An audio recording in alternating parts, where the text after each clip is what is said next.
The old bridge on Route 17 had always been a place of whispers and dread in the small town of Riverton. Locals spoke of strange occurrences, ghostly apparitions, and unsettling sounds emanating from beneath its shadowy arches. Most dismissed these tales as urban legends, but for Officer Sam Walker, they became a chilling reality one foggy night, forever altering his perception of the unknown. It was a chilly October evening, and the fog hung low over the town like a spectral shroud. Officer Sam Walker was on his usual patrol, driving the familiar routes through Riverton. The radio crackled intermittently with routine updates, but nothing seemed out of the ordinary. As he neared the old bridge, the fog grew denser, and a sense of unease settled over him. Sam had heard the stories, but as a seasoned officer, he believed there was always a logical explanation behind every eerie tale. He drove slowly, the beam of his headlights cutting through the thick mist. "Dispatch, this is Officer Walker. I'm approaching the old bridge on Route 17. Visibility is low due to fog." "Over," he reported, more out of habit than necessity. "Copy that, Officer Walker. Stay safe." "Over," came the dispatcher's calm reply. As Sam approached the bridge, he noticed something strange. The temperature inside his patrol car dropped suddenly, and his breath fogged up the windshield. He shivered involuntarily, reaching to adjust the heater, but it was already on full blast. His headlights caught movement under the bridge. Squinting through the fog, he saw what looked like a person standing in the shadows. Instinctively, he pulled over and grabbed his flashlight. "Dispatch, I'm stopping to investigate possible pedestrian under the bridge." "Over," he said into his radio, then stepped out of the car. The cold air bit at his skin as he approached the bridge. He shone his flashlight into the darkness, calling out, "Riverton Police. Is anyone there?" At first, there was no response. Then, from the shadows, a figure emerged, a young woman in a white dress, her eyes wide with terror. She was soaked from head to toe, as if she had just crawled out of the river. "Miss, are you all right?" "What are you doing out here?" Sam asked, moving closer. Her lips trembled as she tried to speak. "Help me, he's coming." Before Sam could ask who she was referring to, the air grew colder, and a deep, guttural growl echoed from the darkness beneath the bridge. The woman's eyes widened in horror, and she vanished into the fog as if she had never been there. Adrenaline surged through Sam as he scanned the area with his flashlight. The growl came again, louder this time, reverberating through the arches of the bridge. He moved cautiously forward, the beam of his flashlight cutting through the dense fog. "Miss? Where are you?" he called out, his voice steady despite the fear gnawing at his gut. He heard a splash behind him and whipped around, just in time to see ripples in the river. Something had entered the water. Sam moved to the edge of the bridge, peering into the murky depths, but saw nothing. Then, from the corner of his eye, he caught a glimpse of movement. A shadowy figure stood on the opposite bank, staring at him with glowing red eyes. It was tall, with elongated limbs and a face twisted in a grotesque grin. "Who are you?" Sam demanded, but the figure remained silent, its grin widening. Then, with an inhuman speed, it darted back into the darkness under the bridge.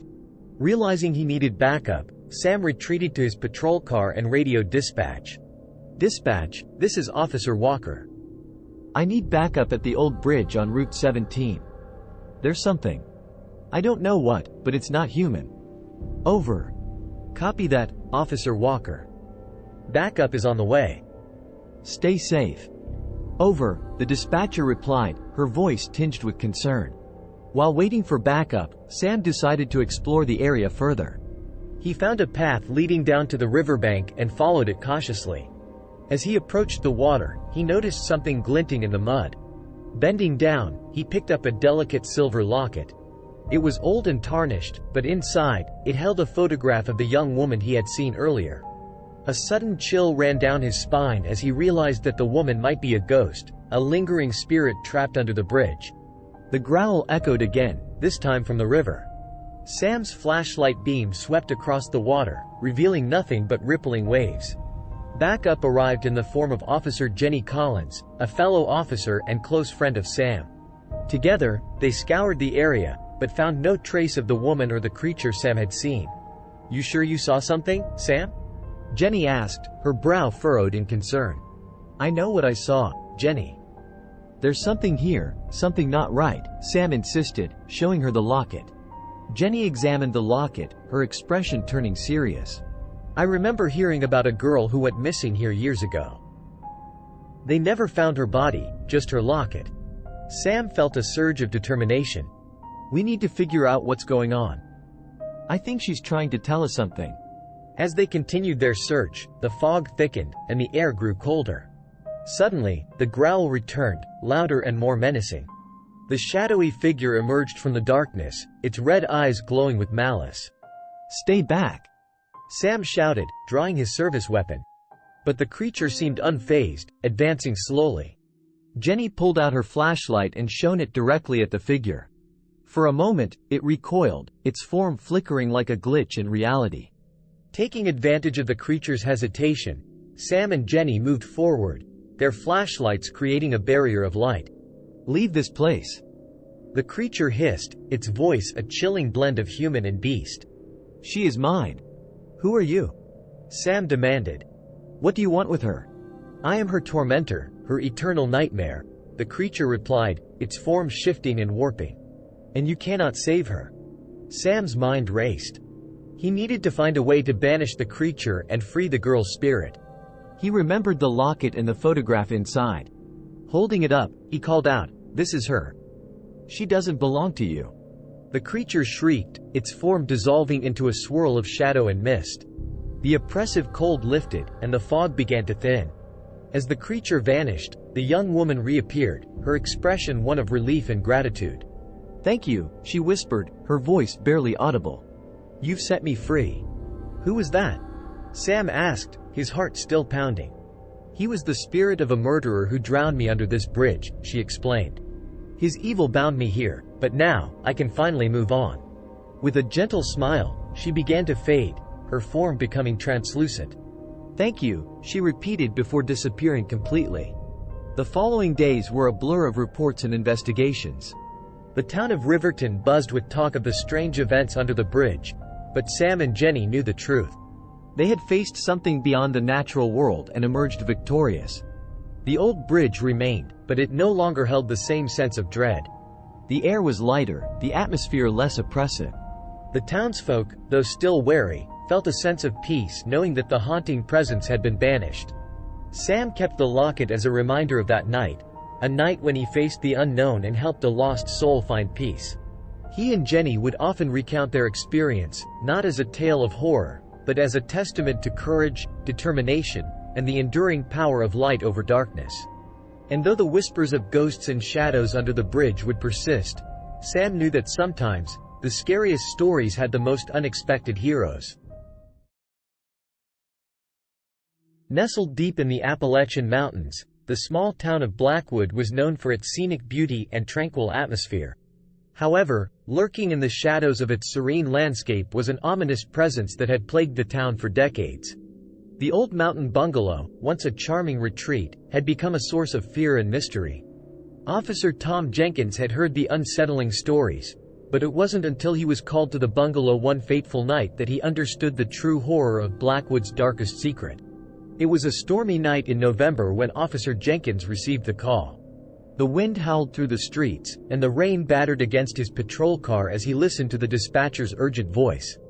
"Officer Jenkins, we've received a distress call from the old Mountain Bungalow. Reports of screaming and lights flickering. Please investigate." Tom sighed. The Mountain Bungalow was notorious among the locals for its eerie reputation. Abandoned for years, it had become a hotspot for ghost stories and dares among teenagers. He never believed in the supernatural, but the thought of venturing into the old house during a stormy night sent a chill down his spine. "Roger that, dispatch. I'm on my way," Tom responded, trying to keep his voice steady. As he drove up the winding mountain road, his headlights barely cut through the dense fog. The trees seemed to close in on him, their twisted branches like skeletal fingers reaching for his car. Finally, he reached the bungalow, its silhouette looming ominously against the dark sky. Tom stepped out of his car and shone his flashlight on the bungalow.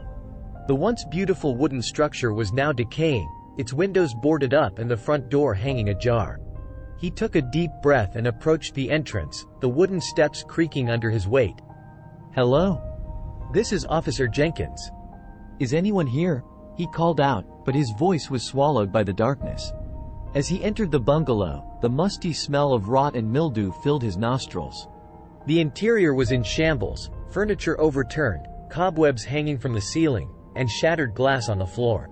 His flashlight flickered, casting eerie shadows on the walls. He moved cautiously through the rooms, his senses on high alert.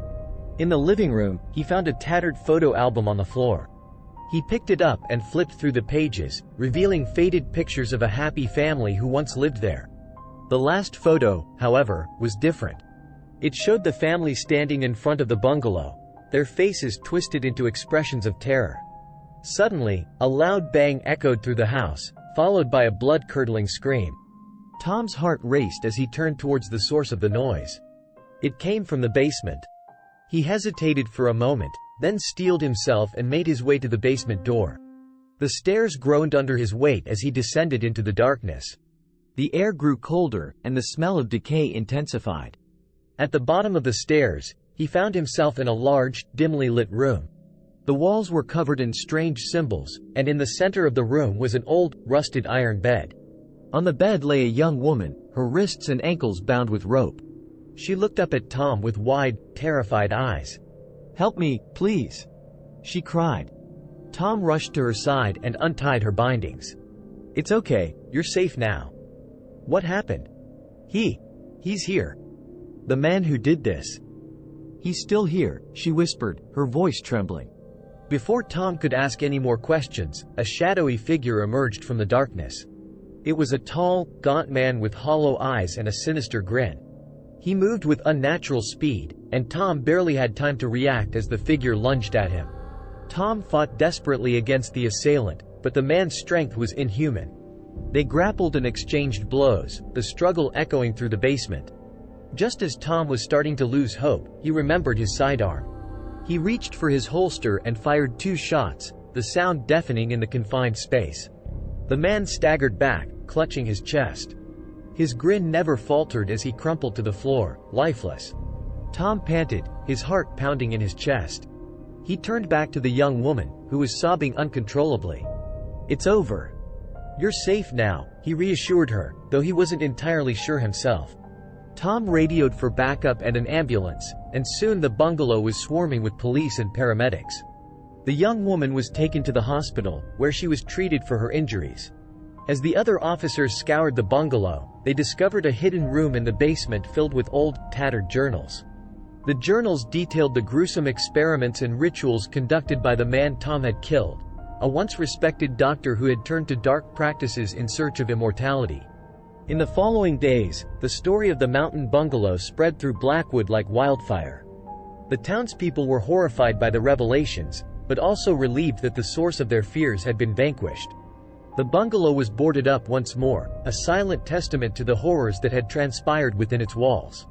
Officer Jenkins, however, couldn't shake the feeling that something was still amiss.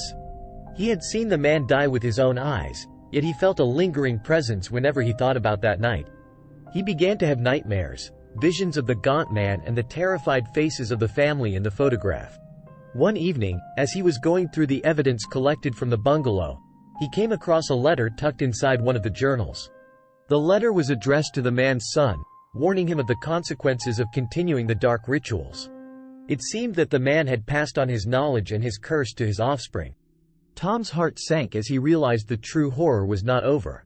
He had to find the man's son and stop him before he could continue his father's legacy. His investigation led him to an old farmhouse on the outskirts of town. As he approached, he felt the same oppressive stillness that had haunted him at the bungalow. The farmhouse was eerily quiet as Tom entered, his flashlight cutting through the darkness. He found the son in the basement, surrounded by the same symbols and artifacts as his father. The young man looked up with a twisted smile, his eyes filled with madness. "Welcome, Officer Jenkins. I've been expecting you," he said, his voice echoing through the room. Tom drew his weapon. "It's over. I'm not going to let you continue this." The young man laughed, a chilling sound that sent shivers down Tom's spine. "You can't stop it. It's already begun." Before Tom could react, the room was filled with a blinding light. He felt a searing pain in his chest and collapsed to the floor. The last thing he saw was the young man standing over him, chanting in an ancient language. When Tom awoke, he found himself back in the Mountain Bungalow. The air was thick with the smell of decay, and the symbols on the walls seemed to glow with an eerie light. He tried to move, but his body was paralyzed. "Welcome back, Officer Jenkins," the young man said, his voice echoing through the room. "You see, the curse cannot be broken. It can only be passed on. And now, it is your turn to bear the burden." Tom's heart raced as he realized the true horror of his situation. He was trapped, cursed to endure the same torment that had plagued the bungalow for generations. He could hear the whispers of the past victims, their voices filled with despair and pain. As the darkness closed in around him, Tom vowed to find a way to break the curse. He knew it would not be easy, but he was determined to end the cycle of horror once and for all. For now, he could only hope that someone would come to his aid, just as he had tried to help the young woman that fateful night. The old Mountain Bungalow remains a place of fear and mystery in Blackwood. Though Officer Jenkins' fate is unknown, his bravery and determination are remembered by those who knew him. The town lives on, ever watchful of the darkness that lurks in the shadows, hoping that one day, the curse will be broken, and the bungalow will be nothing more than a memory. If you enjoyed this chilling tale, don't forget to like, subscribe, and hit the bell icon for more eerie stories. Share your thoughts and any spine-tingling experiences you've had in the comments below. Thanks for watching, and until next time, stay safe and stay curious. Check out these other videos for more scary stories and paranormal investigations. Subscribe for more content, and we'll see you in the next video. Take care.